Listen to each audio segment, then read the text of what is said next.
रात के करीब 11 बजे थे। ट्रक ड्राइवर रघु अपनी लॉरी लेकर राजस्थान के रेगिस्तानी हाईवे पर सफर कर रहा था। रास्ता सुनसान था, चारों ओर गहरा अंधेरा और ठंडी हवाएं चल रही थीं। ट्रक की हेडलाइट्स बस आगे का रास्ता दिखा रही थीं, लेकिन सन्नाटे की वजह से माहौल अजीब सा लग रहा था। रघु ने स्टीयरिंग कसकर पकड़ रखा था। वो लंबे समय से ट्रक चला रहा था, पर आज का सफर कुछ अलग था। उसके सहायक मुकेश की तबीयत खराब थी, इसलिए वो अकेले ही था। अचानक ट्रक के सामने सफेद कपड़ों में लिपटी एक औरत खड़ी दिखी। रघु ने झटके से ब्रेक मारे। ट्रक रुकते ही उसने झल्लाकर हॉर्न बजाया। अरे, बीच सड़क पर कौन खड़ा है रात के इस समय? पर वो औरत हिली भी नहीं। उसकी लंबी सफेद साड़ी हवा में उड़ रही थी और उसके बाल बिखरे हुए थे। रघु को कुछ अजीब लगा।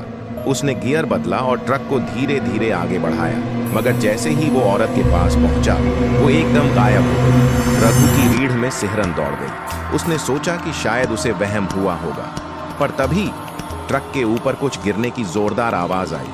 रघु ने घबराकर शीशे से देखा, पर कुछ नहीं था। उसने हिम्मत जुटाई और ट्रक से उतरकर टॉर्च जलाकर छत पर देखा।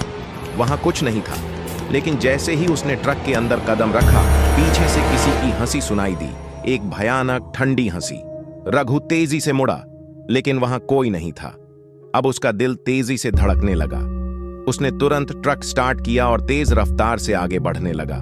कुछ मिनटों के बाद जब वह एक पुराने ढाबे के पास पहुंचा, तो उसने राहत की सांस ली और ट्रक रोक दिया। वहां कुछ और ट्रक ड्राइवर बैठे थे।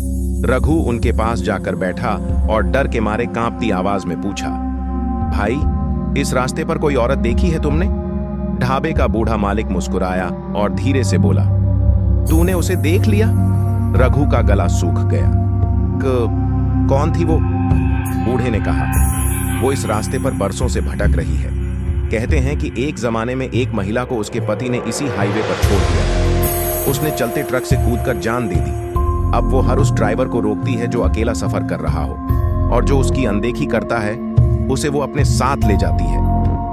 रघु का चेहरा सफेद पड़ गया। उसने कांपते हुए अपनी चाय खत्म की और बिना कुछ कहे ट्रक में जाकर बैठ गया। उस रात के बाद रघु ने कभी अकेले सफर नहीं किया, क्योंकि वो जानता था कि हाईवे के अंधेरे में कोई उसका इंतजार कर रहा है।